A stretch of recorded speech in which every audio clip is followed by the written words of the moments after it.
क्या आपने कभी गौर किया है कि जब हम बाजार से एक छोटा सा बिस्किट का पैकेट खरीदते हैं तो उस पर लिखा होता है इंक्लूसिव ऑफ ऑल टैक्सेस। क्या कभी मन में ये सवाल आया है कि आपकी मेहनत की कमाई का ये हिस्सा आखिर देश के विकास में पहुंचता कैसे है? आज हम एक ऐसे विषय पर बात करेंगे जो हमारे घर के बजट से लेकर देश की तरक्की तक हर एक जगह अपनी अहमियत रखता है। मैं बात कर रहा हूं जीएसटी यानी गुड्स एंड सर्विस टैक्स की। अक्सर लोग इसे थोड़ा पेचीदा मान लेते हैं, लेकिन अगर हम इसे एक बड़े परिवार की रसोई की तरह समझें तो ये समझना बहुत सरल हो जाता है। चलिए आज मैं आपको बहुत ही आसान भाषा में जीएसटी की बारीकियों से रूबरू कराता हूं। सबसे पहले यह समझना है कि हमारे देश में जीएसटी काम कैसे करता है। भारत ने ड्यूअल मॉडल को अपनाया है। इसे आप ऐसे समझें जैसे एक किसान अपनी फसल मंडी में बेचता है, उसकी मेहनत का कुछ हिस्सा राज्यों की खुशहाली में योगदान देता है और कुछ देश की मजबूती में।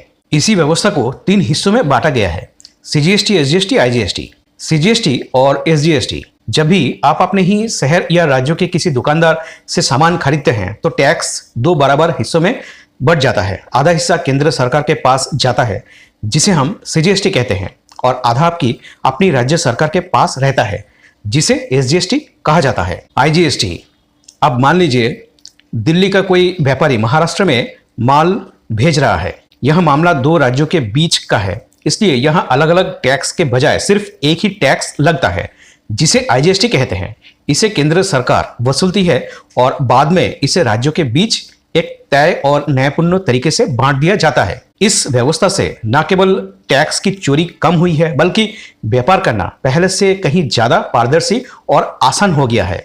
अब बात करते हैं जीएसटी के सबसे क्रांतिकारी पहलू की, जिसे हम इनपुट टैक्स क्रेडिट या आईटीसी कहते हैं। सरल शब्दों में कहे तो यह टैक्स की वापसी की तरह है। इसे एग्जाम्पल से समझते हैं। मान लीजिए आपने एक मेज बनाने के लिए लकड़ी खरीदी और उस पर कुछ टैक्स दिया। अब जब आप तैयार मेज को बाजार में बेचेंगे तो आपको पूरी कीमत पर फिर से टैक्स देने की जरूरत नहीं है। आप लकड़ी खरीदते वक्त जो टैक्स पहले ही दे चुके हैं उसे अपनी कुल देनदारी में से घटा सकते हैं, यानी आपको सिर्फ उस बढ़ी हुई कीमत पर टैक्स देना होगा। इससे सामान की कीमतें काबू में रहती है और आम आदमी की जेब पर बोझ कम पड़ता है। लेकिन ध्यान रहे, इस सुविधा का लाभ उठाने के लिए कुछ जरूरी शर्तें भी है। आपके पास खरीदारी का पक्का बिल होना बहुत जरूरी है, सामान सचमुच आपके पास पहुंच चुका हो, और सबसे जरूरी सामने वाले व्यापारी ने भी अपना टैक्स सरकार के पास जमा कर दिया हो। एक बात का खास ख्याल रखें, कुछ चीजों पर ब्लॉक क्रेडिट होता है, यानी उन पर आप टैक्स वापसी का दावा नहीं कर सकते, जैसे निजी इस्तेमाल की गाड़ियां या दफ्तर में होने वाले खान पान। ये बिल्कुल वैसा ही है जैसे खेती में आप खुद बीज का खर्च तो लागत में जोड़ सकते हैं, लेकिन घर के निजी खर्चों को खेती की लागत में नहीं दिखा सकते। अक्सर छोटे व्यापारियों के मन में यह सवाल आता है कि क्या मुझे जीएसटी नंबर लेना चाहिए? मैं आपको इसका गणित स्पष्ट कर देता हूं। सरकार ने इसके लिए कुछ सीमाएं तय की है। अगर आप सिर्फ सामान बेचते हैं और आपका सालाना कारोबार 40 लाख रुपया से ऊपर है तो रजिस्ट्रेशन जरूरी है। सेवाओं के मामले में यह सीमा 20 लाख रुपया है। पहाड़ी और उत्तर पूर्वी राज्यों के लिए यह सीमा और भी कम रखी गई है। कुछ हालात ऐसे होते हैं जहां आपकी कमाई चाहे 1 रुपया क्यों ना हो, रजिस्ट्रेशन कराना बहुत जरूरी होता है। अगर आप एक राज्य से दूसरे राज्यों में व्यापार कर रहे हैं या फिर आप अमेज़न या फ्लिपकार्ट जैसे ई-कॉमर्स वेबसाइट के जरिए अपना सामान बेच रहे हैं तो रजिस्ट्रेशन बहुत जरूरी है। अक्सर छोटे और बड़े व्यापारी इस बात को लेकर उलझन में रहते हैं कि कौन सा फॉर्म कब भरना है। इसे आप अपनी दुकान के रोजाना के हिसाब किताब की डायरी समझिए। अगर डायरी साफ है तो व्यापार भी सुरक्षित है। रिटर्न भरना कोई सजा नहीं है, बल्कि आपके व्यापार का रिपोर्ट कार्ड है। मुख्य रूप से आपको इन 2 फॉर्म पर ध्यान देना होगा। जीएसटीआर 1 बिक्री का ब्यौरा। इसमें आप अपनी महीने भर की कुल सेल यानी बिक्री की जानकारी देते हैं। आपने किसे माल बेचा, कितना टैक्स वसूला, ये सब इसमें दर्ज होता है। यह फॉर्म सामान्यतः अगले महीने की 11 तारीख तक भरना होता है। जीएसटीआर 3B ये सबसे महत्वपूर्ण फॉर्म है। इसमें आप अपनी कुल सेल और खरीदारी का मिलान करते हैं। जो टैक्स अपने ग्राहकों से लिया उसमें से अपनी खरीदारी वाला टैक्स घटाकर बाकी बचा पैसा सरकार को जमा करना होता है। इसकी तारीख अक्सर हर महीने की 20 तारीख होती है। वार्षिक रिटर्न जीएसटीआर 9 ये पूरे साल का लेखा जोखा है। जैसे हम साल के अंत में अपनी तिजोरी का मिलान करते हैं, वैसे ही ये फॉर्म पूरे साल की छोटी मोटी गलतियों को सुधारने और फाइनल हिसाब देने के लिए होता है। अब बात करते हैं ई इनवॉइसिंग के बारे में।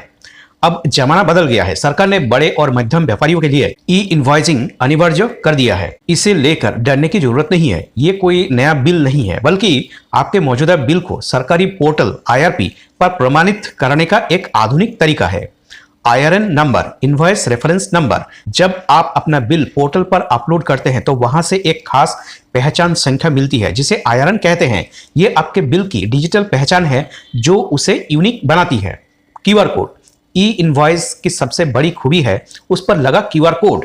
इसे स्कैन करते ही कोई भी अधिकारी या खरीदार तुरंत जान सकता है कि यह बिल असली है या नहीं। इससे बाजार में जाली बिलों का खेल खत्म हो गया है और ईमानदारी से काम करने वालों का सम्मान बढ़ गया है। GST दरें और एजेशन कोड। अब एक दिलचस्प बात, क्या आपने कभी सोचा है कि सरकार को घर बैठे कैसे पता चलता है कि आपने साबुन बेचा या सोना? यही काम आता है एजेशन कोड। ये एक अंतरराष्ट्रीय कोडिंग सिस्टम है जो हर सामान को एक खास नंबर और पहचान देता है। अगर आप सही कोड नहीं डालते तो आप पर गलत टैक्स रेट लगाने का जोखिम रहता है। छोटे व्यापारियों के लिए कम अंकों का कोड और बड़े कारोबारियों के लिए ज्यादा अंकों का कोड जरूरी होता है। ये एक तरह से आपके सामान का डिजिटल नाम है। हमारे यहाँ GST को मुख्य रूप से 5 हिस्सों में बांटा गया है ताकि समाज के हर वर्ग का ख्याल रखा जा सके। 0% दूध, ताजी सब्जियां और खुला अनाज ताकि आम आदमी की थाली सस्ती रहे। 5% चीनी, चाय और जीवन रक्षक दवाइयाँ। 12% और 18% ज्यादातर कपड़े, मोबाइल और सेवाएं इसी दायरे में आती है। 28% लग्जरी की चीजें जैसे बड़ी गाड़ियां या तंबाकू उत्पाद। RCM reverse charge mechanism. अब बात करते हैं एक ऐसी व्यवस्था की जहां गंगा थोड़ी उल्टी बहती है। इसे कहते हैं रिवर्स चार्ज मैकेनिज्म यानी RCM। आमतौर पर क्या होता है, आप दुकानदार को टैक्स देते हैं और दुकानदार सरकार को जमा करते हैं, लेकिन RCM में बेचने वाला नहीं बल्कि खरीदने वाला सीधे सरकार को टैक्स चुकाता है। एक उदाहरण से समझिए, जैसे आप अपने दफ्तर की रखवाली के लिए किसी सुरक्षा एजेंसी की मदद लेते हैं या किसी वकील की सेवाएं लेते हैं। ऐसी खास सेवाओं में सरकार कहती है कि सेवा देने वाला छोटा या असंगठित हो सकता है, इसलिए आप सीधे टैक्स जमा करने की जिम्मेदारी उठाइए। ये कब लागू होता है? मुख्य रूप से तब जब आप किसी ऐसे व्यक्ति से सामान या सेवा लेते हैं जिसका GST रजिस्ट्रेशन नहीं है, या फिर कुछ खास अधिसूचित नोटिफाइड वस्तुओं के मामले में, जैसे कंपोजिशन स्कीम मामले में।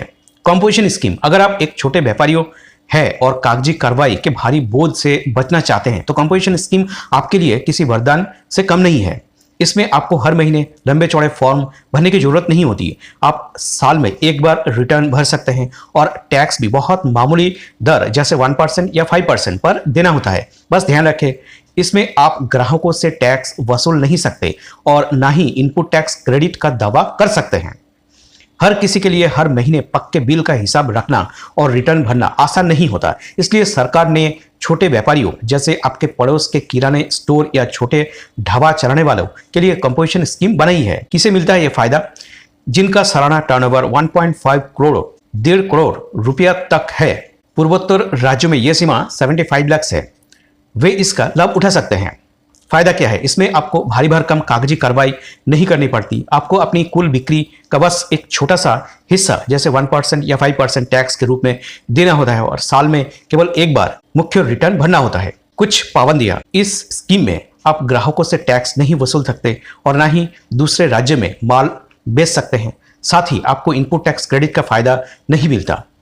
अब बात करते हैं GST ऑडिट की। इसे सुनकर घबराने की जरूरत नहीं है। जैसे स्कूल में साल के अंत में कॉपियां जांची जाती है, वैसे ही ये आपके व्यापार के सही होने का प्रमाण है। इसके मुख्य रूप से 2 प्रकार होते हैं। डिपार्टमेंटल ऑडिट, यहाँ GST अधिकारी आपके दस्तावेजों की जांच करते हैं ताकि ये सुनिश्चित हो सके कि आपने सही टैक्स चुकाया है और कोई गलत इनपुट क्रेडिट तो नहीं लिया। स्पेशल ऑडिट, अगर किसी मामले में हिसाब बहुत जटिल हो तो अधिकारी किसी चार्टर्ड अकाउंटेंट से ऑडिट करने का आदेश दे सकते हैं। सीधी सी बात है, अगर आपके दस्तावेज और बिल दुरुस्त हो तो ऑडिट आपके लिए महज एक औपचारिक प्रक्रिया बनकर रह जाएगा। जीएसटी रिफंड और ई वे बिल। व्यापार के सफर में कभी कभी ऐसी स्थिति भी आती है जब हमारा अतिरिक्त पैसा सरकार के पास जमा हो जाता है और हमें उसे वापस लेना होता है। इसे जीएसटी रिफंड कहते हैं। इसके अलावा अगर आप 50,000 रुपये से ज़्यादा का सामान एक शहर से दूसरे शहर ले जा रहे हैं तो आपको ई बिल की जरूरत पड़ती है। ये आपके माल का डिजिटल पास है जो रास्ते में होने वाली पूछताछ को आसान बना देता है। बहुत से व्यापारियों को लगता है कि सरकार से अपना पैसा वापस लेना बहुत मुश्किल या पेचीदा काम है, लेकिन यकीन मानिए अगर आपके कागजात दुरुस्त है तो ये प्रक्रिया बहुत पारदर्शी है। मुख्य रूप से रिफंड दो स्थितियों में मिलता है। एक्सपोर्ट्स, जब हम अपना माल या सेवाएं देश के बाहर बेचते हैं तो सरकार चाहती है कि हमारा सामान विदेशी बाजार में सस्ता और प्रतिस्पर्धी रहे। इसलिए एक्सपोर्ट्स पर चुकाया गया सारा टैक्स आप रिफंड के रूप में वापस मांग सकते हैं। इन्वर्टेड ड्यूटी स्ट्रक्चर, इसे एक सरल उदाहरण से समझते हैं। मान लीजिए आप जूते बनाते हैं। जूतों के लिए जो कच्चा माल आप खरीदते हैं उस पर टैक्स की दर ऊंची है, मान लीजिए 18%, लेकिन जो तैयार जूता आप बेच रहे हैं उस पर टैक्स की दर कम है, जैसे 5%। ऐसे में आपका इनपुट टैक्स क्रेडिट सरकार के पास जमा होता चला जाता है। इस अतिरिक्त जमा पैसे को आप बड़ी आसानी से वापस ले सकते हैं।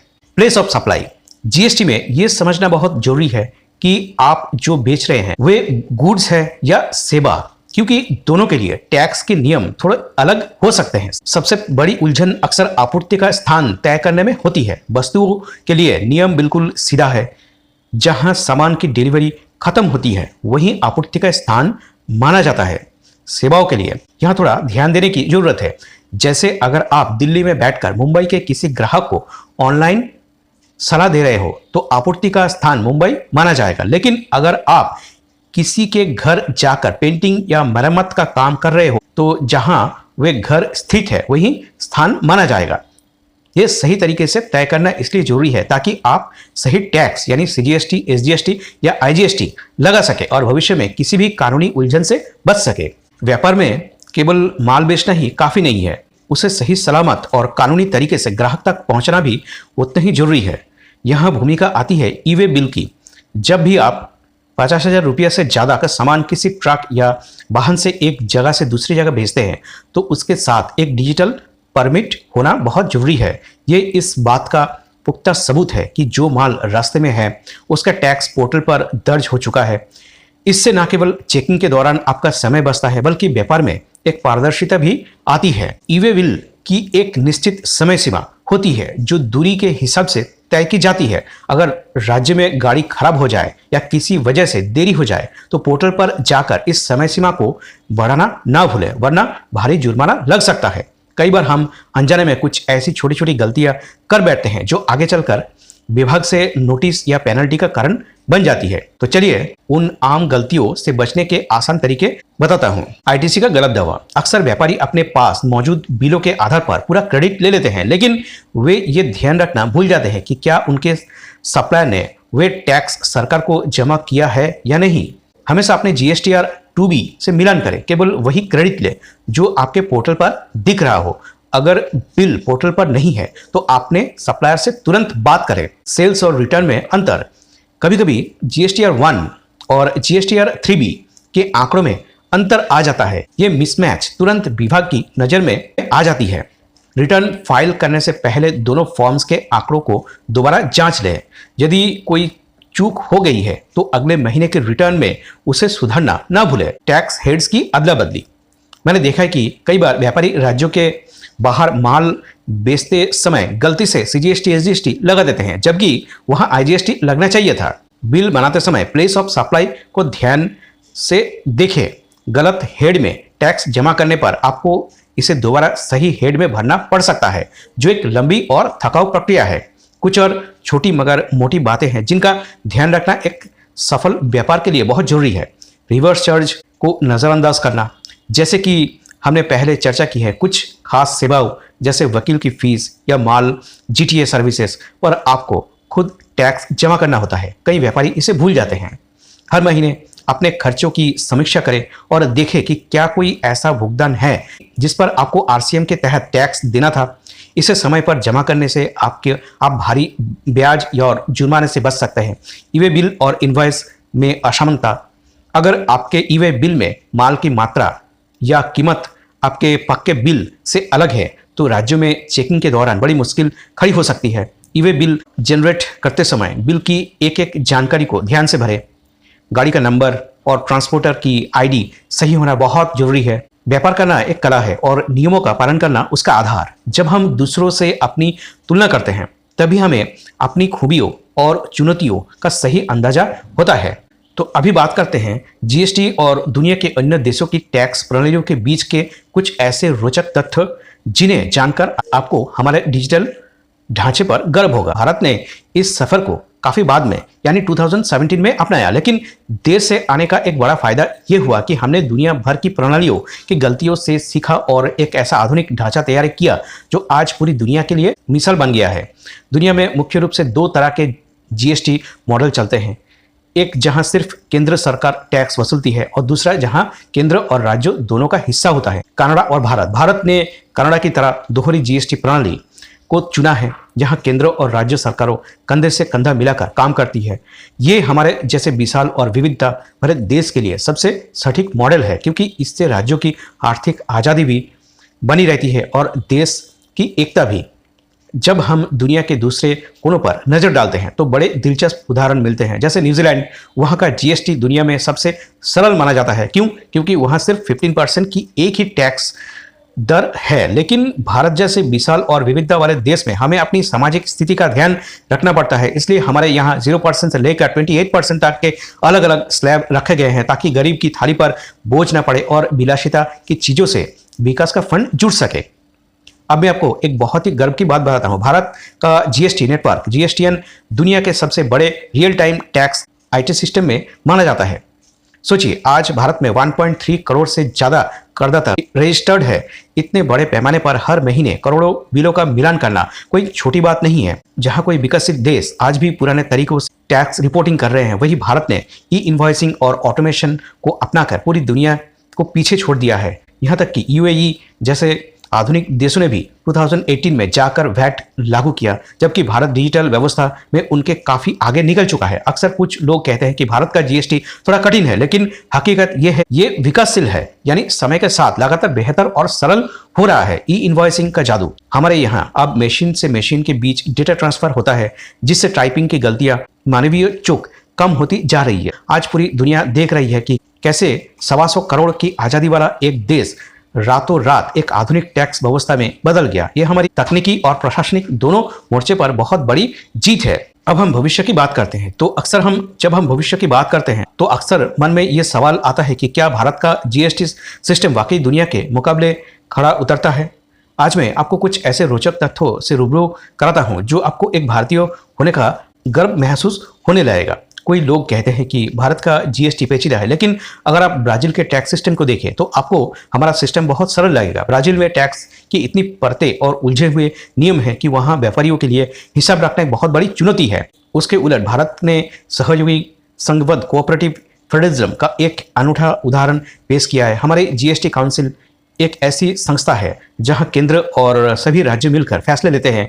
ये दुनिया की एक लौती ऐसी व्यवस्था है जो दिखाती है कि इतनी विविधता के बावजूद एक साझा बाजार कैसे बनाया जा सकता है। अब ये समय चला गया है जब टैक्स चोरी करना आसान था। आज सरकार एआई और डेटा एनालिटिक्स का बखूबी इस्तेमाल कर रही है। एआई सिस्टम अब पलक झपकते ही पकड़ लेते हैं कि कहीं कोई फेक इनवॉइस तो नहीं बन रहा है। यह डेटा के पहाड़ों में से उन संदिग्ध लेन देन को ढूंढ निकालता है जिसे इंसान शायद कभी ना देख पाए। लॉजिस्टिक्स में सुधार, जीएसटी और ई वे बिल की वजह से राज्यों की सीमाओं पर लगाने वाले नाके खत्म हो गए हैं। इससे ट्रकों का सफर आसान हुआ है और भारत में माल ढुलाई के समय में भारी कमी आई है, जिसने सीधे तौर पर हमारे जीडीपी को मजबूती दी है। आने वाले समय में आप कुछ ऐसे बदलाव देखेंगे जो आज काल्पनिक लगते हैं, लेकिन वे हकीकत बनने की राह पर है। ब्लॉकचेन। भविष्य में टैक्स सिस्टम को ब्लॉकचेन पर आधारित करने की बात चल रही है। इससे हर लेन देन का एक ऐसा पक्का रिकॉर्ड होगा जिससे कोई बदल नहीं सकेगा। यह पारदर्शिता की चरम सीमा होगी। आने वाले समय में आपको महीने के अंत का इंतजार नहीं करना होगा। जैसे ही आप बिल काटेंगे टैक्स का हिसाब अपने आप हो जाएगा। फेसलेस असेसमेंट, अब आपको किसी दफ्तर के चक्कर काटने की जरूरत नहीं होगी। सब कुछ ऑनलाइन और बिना किसी मानवीय हस्तक्षेप में होगा, जिससे भ्रष्टाचार की गुंजाइश पूरी तरह खत्म हो जाएगी। दुनिया के अन्य देश भी इसमें बहुत कुछ सीख रहे हैं। जहां सिंगापुर अपनी मजबूत अनुपालन संस्कृति कॉम्प्लायंस कल्चर के लिए जाना जाता है, वहीं न्यूजीलैंड अपने सरल 15% टैक्स रेट के लिए। भारत भी धीरे धीरे अपने नियमों को और अधिक सरल बनाने की दिशा में निरंतर आगे बढ़ रहे हैं।